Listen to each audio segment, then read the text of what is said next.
লাঠিগুলি চলক বিধায়করা লড়বে লাঠিগুলি দিয়ে বিজেপির বিধায়কদেরকে দমানো যাবে না বিধানসভা ফ্লোরে বিধায়কদের মারা গণতন্ত্রের কন্যমনা স্পিকার তুমি জবাব দাও বিধানসভার ফ্লোরে বিধায়কদেরকে আক্রমণ করা গণতন্ত্রের কন্যমনা স্পিকার তুমি জবাব দাও। আজ থেকে 3 দিন আগে বৃহস্পতিবার দিন ভারতীয় জনতা পার্টির বিধায়করা আলোচনায় অংশ নিয়েছিল সেল ট্যাক্সের অ্যামেন্ডমেন্ট বিলে। ওনার রুলসের বাইরে গিয়ে অধ্যক্ষ বিমান ব্যানার্জি তৃণমূলের কথায় পুরো প্রসিডিংস থেকে আমাদের বক্তব্য এক্সপাঞ্জ করেন। রুলসের বাইরে স্পিকার নয়, রুলস চেঞ্জ করার অধিকার বিধানসভায় আছে।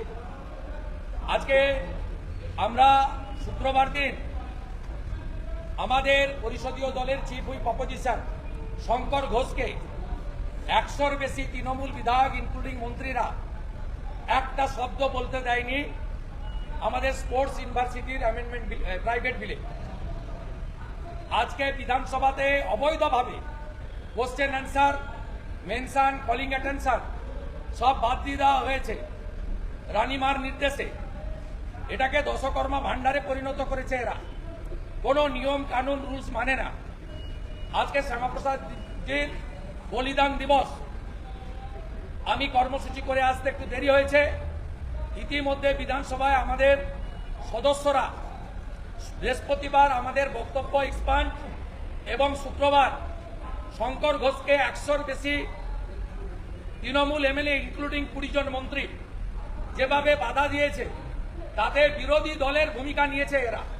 আমরা মাত্র 60-65টা লোক, আমাদের ভয়ে 225 জনের টিম, তারা থরথর করে কাঁপছে।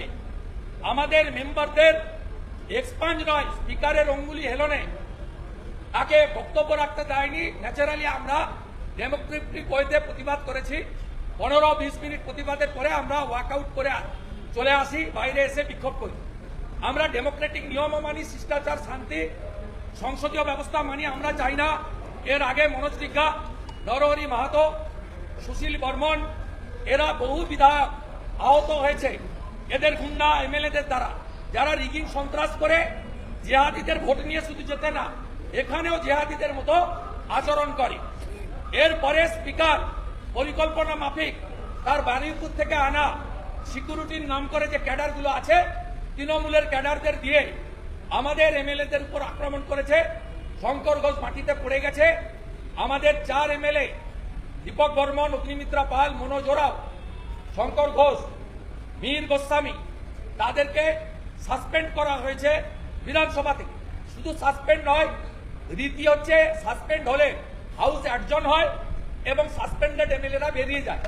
ইনি এত ঔদ্ধত্য অহংকারে না হাউস অ্যাডজন না করে হাউস চালু রেখে 100 জন তৃণমূলের ক্যাডার যাদেরকে সিকিউরিটি হিসাবে ঢুকিয়েছে এখানে, সব তৃণমূলের নাম করা ক্যাডার 4টে পর্যন্ত বিধানসভা করে, সন্ধ্যে 6টা থেকে বারুইপুর, সোনারপুর, ভবানীপুর, রাসবিহারী কলকাতাতে বা কলকাতার লাগোয়া তৃণমূলের পার্টি অফিসে বসে থাকে।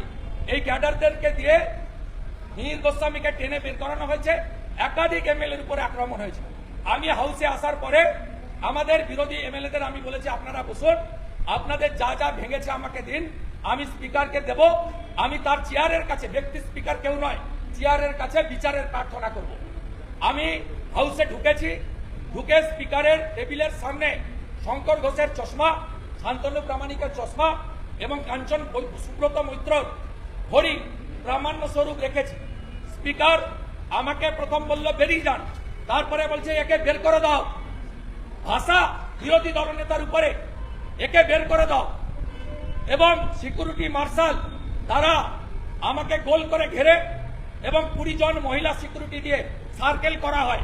ওরা চেয়েছিল আমি মহিলা সিকিউরিটিদের সঙ্গে হাতাহাতিতে জড়াই।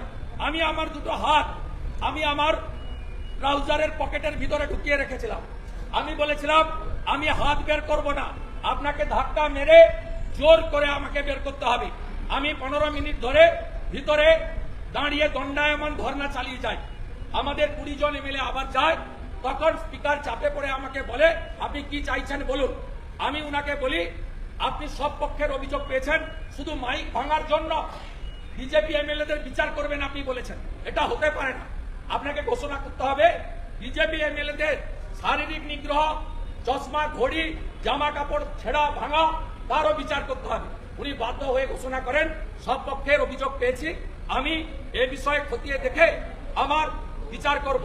ভারতীয় জনতা পার্টির পক্ষ থেকে আমাদের 4-5 এমএলএর প্রতি সমর্থন জানিয়ে আমরা আগামীকাল বিধানসভার শেষ দিনও আমরা এখানে বিধানসভা চলাকালীন ধর্ণা অবস্থান চালিয়ে যাব এবং এই স্পিকারের এগেনস্টে আর একটা সেশন বাকি আছে, উইন্টার সেশন, আমরা আবার অনাস্থা আনবো, আবার এই স্পিকারের বিরুদ্ধে বলবো, আর বাইরের লড়াই হবে। আগামী বছর এই সময় মমতাকে প্রাক্তন করব।